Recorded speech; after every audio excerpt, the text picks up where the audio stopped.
Welcome to my podcast, The Government Mechanic. I am your host, Dr. Lynn Sandra Kahn. I am the government mechanic. This is episode 4, the second episode where we're talking about veterans issues with Steve Sanson, president of Veterans in Politics International. Hi, Steve. Hi, Dr. Kahn. Thank you for having me. Really appreciate it on this lovely morning. Absolutely. Veterans in Politics International is a nonpartisan group that invites all political candidates in the state of Nevada and other places to participate in interviews and discussion forums.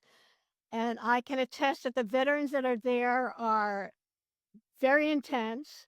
They speak their mind. The candidates have no choice but to listen, and then the candidates do get an opportunity to speak. I was at one of your veterans events in 2016.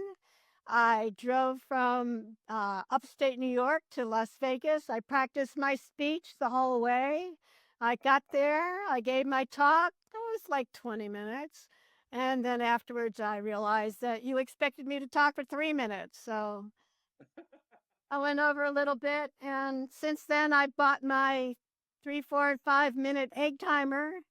So my honorary Steve Sanson egg timer so that I don't talk so much. You're doing fine, Dr. Kahn. Well, so tell us about how you started Veterans in Politics International and about this process of educating candidates about veterans issues. Well, I didn't well, Veterans in Politics started in 1993 by a gentleman named Castle P. Anderson. I came on board with Veterans in Politics in 2004, and I was elected their president in 2005. Upon that time, I changed it to Veterans in Politics International because we had a chapter in Canada. So I changed it there. The process to interview candidates, well, is very simple. We do it live on YouTube. We tape it for YouTube. We do it live on Facebook. We invite every single candidate that is in that race to sit at our table at one time, whether you're a libertarian, whether you're Republican, whether you're independent, Democrat, Green Party, no matter what your political affiliation is, we invite all of you to come at one time, whether you're rich or you're poor or you're famous or you're not, it doesn't matter.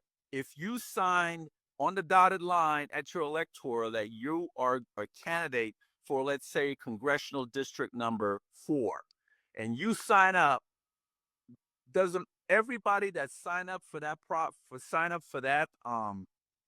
race comes at the same time Mm. and be interviewed by our panel members. And then we also have a moderator, and the moderator is used as a referee to kind of make sure that the candidates don't debate against each other, that it's an interview process, it's not a debate. And for us, veterans in politics, to come and ask questions of you, the candidate, so we can make a good determination whether we're going to endorse your candidacy or not endorse your candidacy. And what we do now, we have a thing called Joint Veterans Program, that we have all the veteran groups that are active in politics that endorse candidates to come and come with us and join forces with us.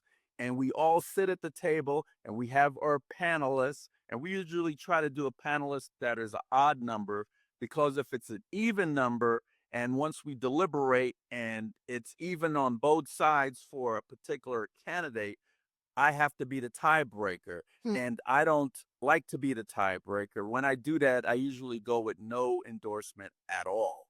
Whether you show up, that doesn't mean you're going to be endorsed. Whether you're a veteran, that doesn't mean you're going to be endorsed. Although it's a plus being a veteran, but it's not a rubber stamp. We don't rubber stamp anybody. There are many uh, uh, organizations out there that only rubber stamp incumbents, and we don't do that because it's not fair to the challengers if we do that, right? So Yep. we don't do that, and we take this process very seriously. Once we endorse your candidacy, we put out a slate card. We put it on our YouTube channel. We have you come to our Veterans in Politics talk show program, and have a one-on-one. That way, people will get to know you on a more private intimacy type. That way, people know where you stand on your policy, where you stand on your character. We also do background checks on candidates. Mm. We present our endorsement to the candidates at their functions, at their events. So their whole, all everybody that's supporting or thinking about supporting that candidate would see that we also support the candidates. We put the videos on our YouTube channel.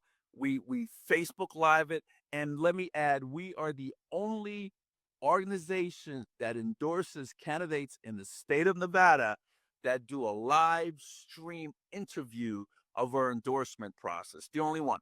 That way, nobody could say they didn't say this or they didn't say that or you Mm. misinterpret this or you misinterpret that. There is no room for misinterpretation. It's right there, live, unedited. No, you said it. No, the question was that. No, your answer was this. Right there. So there's no misinterpretation of anything. And we also, for our candidates, we invite them to come to our parties. We do a lot of parties and we promote the candidates.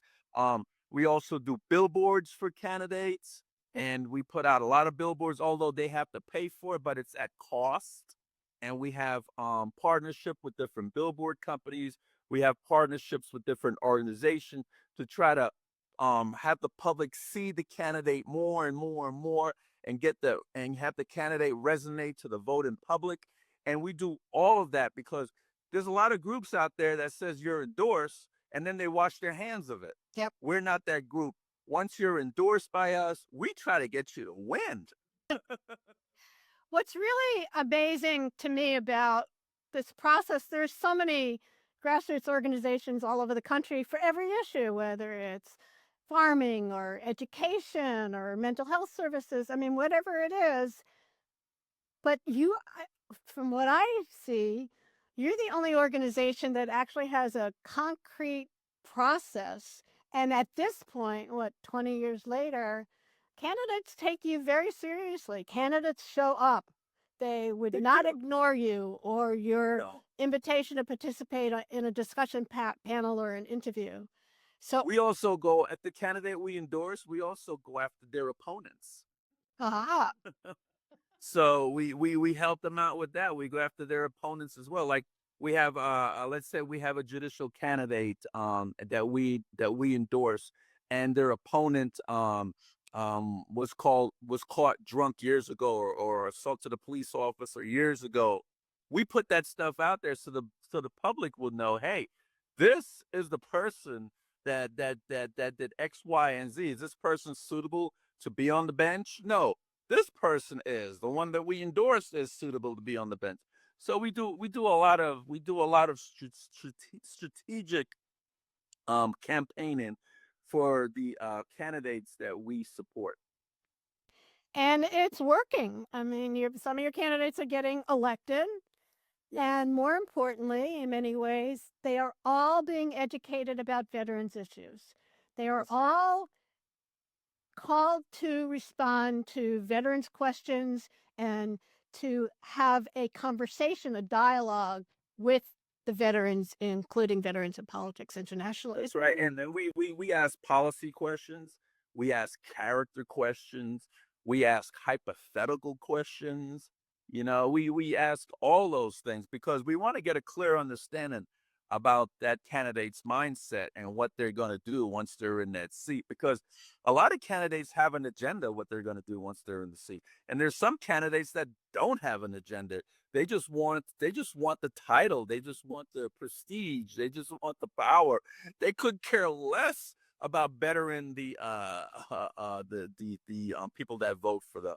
So we try to get into those candidates' heads. We have lawyers that sit on our panels. We have psychiatrists sometimes that sit on our panels. We have the regular laymen that sit on our panels. We have people that in different industries that sit on our panels, and we have a lot of veterans that sit on our panels. We have a mixed bag on our panels. It's not only veterans that sit on our panels. We also have an auxiliary branch within veterans in politics as well. Well, I think it's an extraordinary model for other grassroots groups that just haven't figured out how to make the connection between what their issues are and what their solutions are and political office holders and policymakers. So I think what you've done is really quite extraordinary, and I want to thank you. And I want to Thank you. thank And you you. know, there's a lot of groups out there, Dr. Kahn. They send questionnaires, and many times it's not the candidates that's filling out the Yep. questionnaires, it's their campaign managers, their campaign consultant, their neighbor across the street, their spouse. And we don't do questionnaires because it's disingenuous sometimes. We like and candidates don't like to come on well, some candidates don't like to come on a live broadcast because they want to have the questions ahead of time. Yep. And we tell them that, this is not on the job training. You either know it or you don't know it. I mean, we have candidates that didn't even know where the state capitol is located. We we had candidates that don't even know what a BDR is, which is a bill draft request. And we ask questions that the candidate are supposed to know per the elected seats that they're running for. Like if you're running for US Senate, or if you're running for Congress, we ask question about foreign policy. If you're running for state senate or state assembly, we ask questions that are concerning the state of Nevada. We're not going to ask an assembly candidate about what's going on with the school board and the school board trustee, because that's not fair to the assembly candidate, because that's not their job. They're not going Yep. to be doing that once they get elected. So we ask candidates questions that fit their seat. And you'll be amazed on how many candidates have no idea what that seat entails, but yet they're running for it. No, I would not be amazed. I've met many of them. Stephen, thank you so much for being with us and for sharing what you've done. It's an amazing model that I think many other grassroots organizations could learn a lot from. Thank you again for being on the podcast and YouTube channel, The Government Mechanic. Take care. Anytime. Thank you, Dr. Khan, for having me.